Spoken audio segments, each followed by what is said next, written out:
நீங்கள் கேட்கவிருப்பது வேட்டி. எழுதியவர் கி. ராஜநாராயணன். ஒலி வடிவில் வழங்குபவர் பாலாஜி வேணுகோபால். தூங்கா நாயக்கருக்கு பல யோசனை ஓடியது. கேவலம் ஒரு குண்டி வேட்டிக்கு இப்படி ஒரு தரித்திரியம் வந்திருக்க வேண்டாம். ரொம்ப வருத்தமாகிவிட்டது மனசுக்குள் அவருக்கு. இருக்கிறதெல்லாம் இந்த ஒரு வேட்டிதான். அன்றைக்கு வேலை இல்லை, அதாவது கிடைக்கல. அது நல்ல கோடைக்காலம். உடம்பின் வேர்வை நசநசத்தது. மனப்புழுக்கம் வேறு. அப்படியே கொஞ்சம் லாத்தலாய் கம்மாக்கரை பக்கம் போய் காத்தாட ஓர மரத்தடியில் உட்காரலாமே என்று வேட்டியை மடித்த கட்டிக்கொண்டு நடந்தார். சனியன் போல எதிரே ஒரு புளியம்பழம் கீழே கிடந்தது. எடுப்பதற்காக குனிந்தார். அவ்வளவுதான். வேட்டி இரண்டாக ஒரு சான் நீளத்திற்கு பீந்து போய்விட்டது.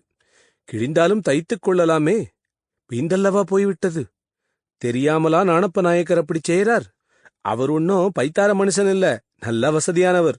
உட்காரும்போது அது எந்த இடமானாலும் சரி, கல்யாண வீடோ விசேஷ வீடோ ஊர் பொதுக்கூட்டமோ கம்மாக்கரையோ எங்கனாலும் சரி, உடம்பு தரையில் படுமே தவிர உட்காரும் தரைக்கும் உடம்புக்கும் மத்தியில் வேட்டி இருக்காது. வேட்டிய மேல சுருட்டிக்கிடுவாரு. தரையில் வேட்டி பட்டால் புழுதியும் அழுக்கும் ஆயிரும். வேட்டி நைஞ்சும் போகுமா. கஞ்சம் பத்தி ஈயா பத்தி என்று யார் எவர் கேலி செய்தாலும் சரிதான். போங்கடா பேப்பய பிள்ளைகளா என்று சொல்லிவிடுவார்.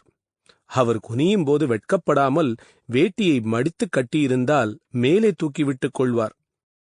அவர் செய்ததெல்லாவற்றின் ரகசியமும் தூங்கா நாயக்கருக்கு இப்போத்தான் விளங்குகிறது. விளங்கி என்ன செய்யப்போ?